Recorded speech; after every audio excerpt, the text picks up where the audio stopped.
I'm currently a student at TAMCC doing the welding course under the continuous education program, and for me the course enhances my qualification in terms that I didn't have any certification in the field, and although I had the competence, I didn't have the certification to prove that I was competent to get the work done.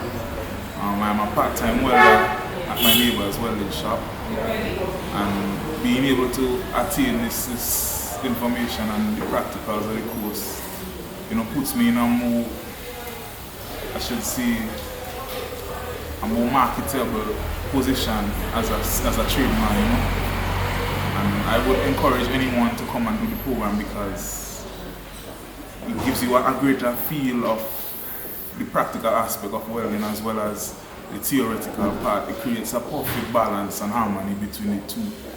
And a lot of people, tend to put aside the fact that you need the theoretical parts, but joining the course really enlightened me on the importance of the theory when it comes to welding.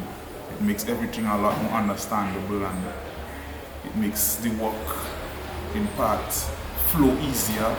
You know what to do before you start doing things. So it was a purely beneficial course.